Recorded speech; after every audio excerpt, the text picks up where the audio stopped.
Hello, friends. This is Dave Hurwitz, executive editor at ClassicsToday.com, here with the 5 greatest Messiaen recordings. I'm very happy to make this video because Messiaen, after all, is a contemporary composer and an avant-garde composer, an extraordinarily avant-garde composer in some moments, but one whose work has been universally embraced and accepted and recorded quite frequently. And I hope it doesn't stop. There's not tons and tons of it, and it falls into rather comfortable clumps. There's organ music, there's piano music, keyboard music, and then there's orchestral and other ensemble type music. And some of it's vocal, some of it isn't, but that's basically how it shakes down. There's like one opera, but that's what he did.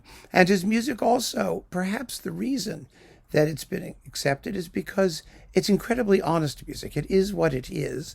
And what it is a combination of birds, birdsong, Christian spirituality, specifically Catholic, and Hindu rhythms and the harmonic modes that go with them. And that's what it is. And you know what you're getting when you listen to Messiaen. I mean, it's all some blend of those things. You know, the recipe is different for each work. But from these various elements, he managed to create a language that has an absolutely unforgettable sound and that makes an indelible impression. There's also synesthesia, pardon me. That also goes with his harmonies.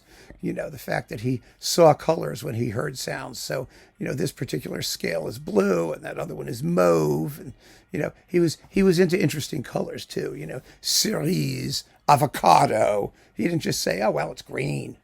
Couldn't say that. Of course not. So, his music is marvelous and worth discovering, and people get into it. He has a following. And I think that, whenever I've seen it performed live, and I've seen a bunch of it performed live, it tends to go over really, really well. It's also performer proof. Either you can play it or you can't. That's basically how it works. I don't know if there are any bad Messiaen recordings. Well, there are a couple, actually. There are some. I've talked about them.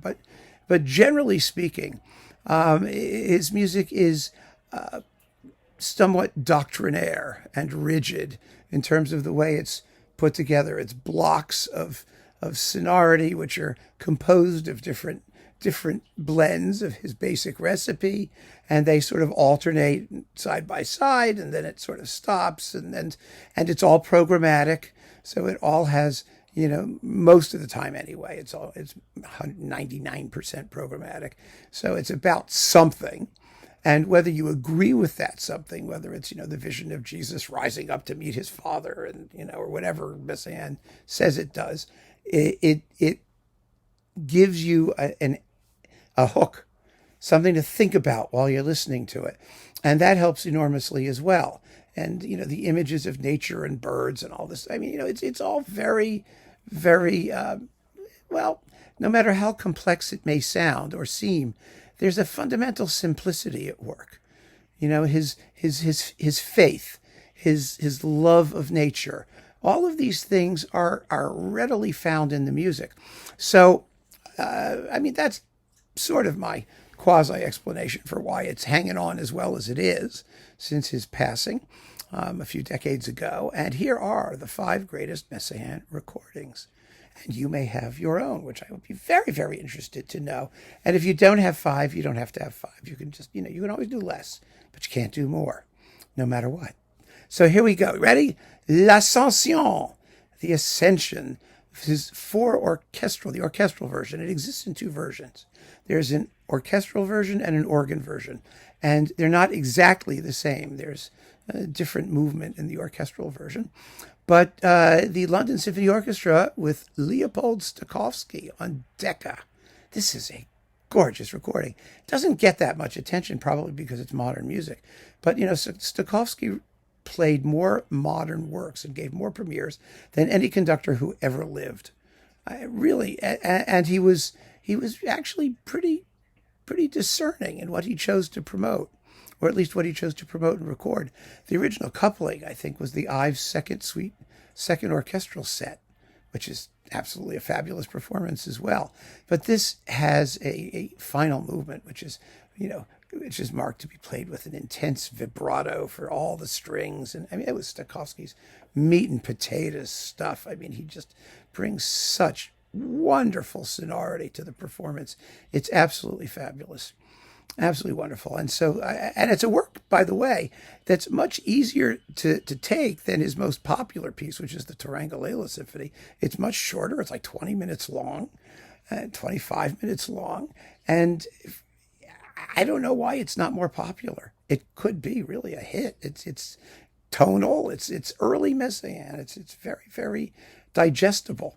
And Stokowski makes it go down like very smoothly. Let's put it that way.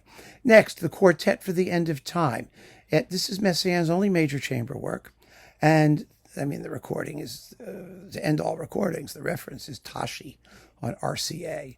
The modern music ensemble, which was, highlighted by Peter Serkin on the piano. And my goodness, do they play it magnificently. It's an incredible performance. It's been sort of a legendary performance since the day it came out. It's everything that a great performance of a modern masterpiece should be. Interesting, fully confident, totally masterful. They play it as though it's a late Beethoven string quartet, like they've been doing it for 1 billion years, and it's the greatest piece of music in the world. And when you hear it, you may well believe that it is. It's an amazing performance. Next, From the Canyons to the Stars. This is one of Messiaen's epic multi-movement things. There are a bunch of them. The first being the Turangalila-Symphonie, then this one, and then the last one, Illuminations of the Beyond.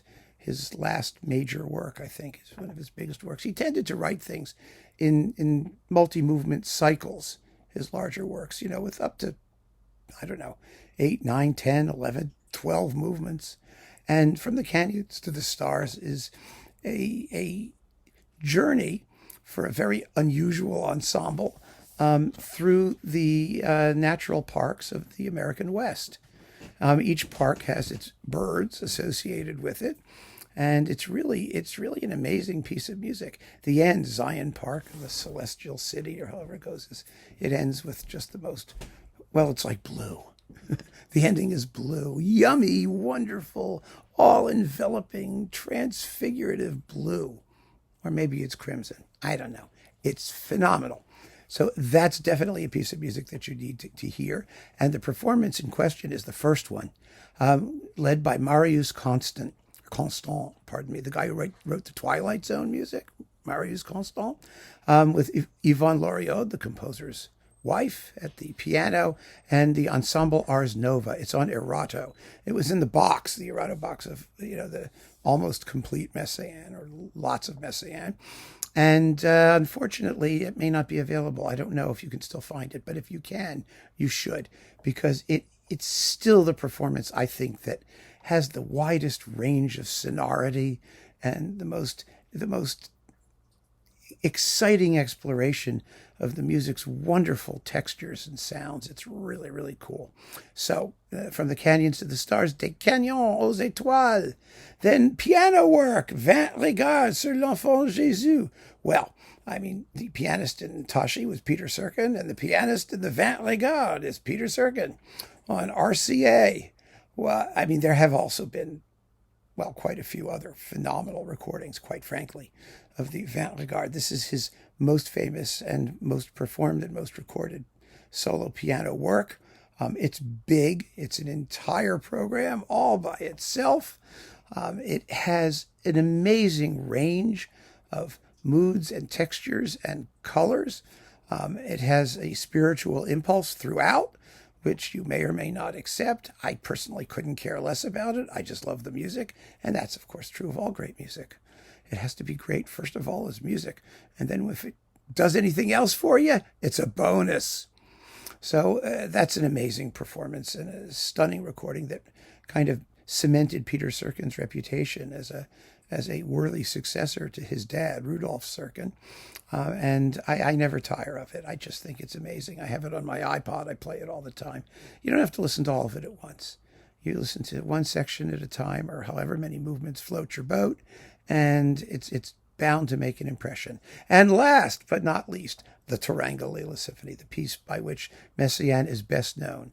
And it's always interesting when someone is best known, even if he were a one-shot wonder, when that shot is a 10-movement extravaganza lasting an hour and a half for solo piano and Ond Martineau, an electronic instrument that goes woo like a theremin, like in this film noir things.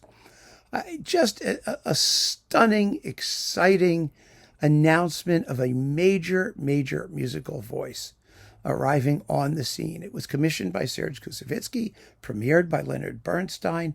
It's been recorded an astounding number of times, considering just how complex and expensive it is to produce, with its enormous orchestra and soloists and all that stuff. But it exercises a hypnotic fascination on both audiences and performers. And I've seen it live, I guess about half a dozen times now. And it's always thrilling. Yeah, sure, a couple of people get up and run out. It's normal. But by and large, it makes a stunning impression. I've seen it a couple of times with Messiaen in attendance.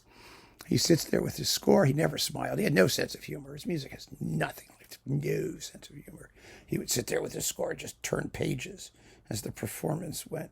And it exists in two versions, by the way. One slightly revised. He took out a few thuds on the bass drum and lightened the orchestration and the joy of the blood of the stars. And it doesn't matter which version you get. They're equally effective and both very good. And I have no problem recommending as the greatest recording in the Messiaen list a version that uses the original score as opposed to the revised edition. It's really just a knockout of a piece. And that's Andre Previn with the London Symphony and various soloists. It's absolutely amazing on Warner. I've blown hot and cold over various recordings of the Turangalila. The other one, the other option for me would have been Ricardo Chailly with the Concertgebouw. But I think this one is better recorded, more warmly recorded. And I just love the way Previn treats it as sort of the logical successor to these big romantic extravaganza type works from the fin de siècle. This was composed in the 1940s. But wow, what a piece of music. And so these are my 5 greatest Messiaen recordings. I'm very interested to see your list. Keep on listening, friends. Thanks for joining me. Take care.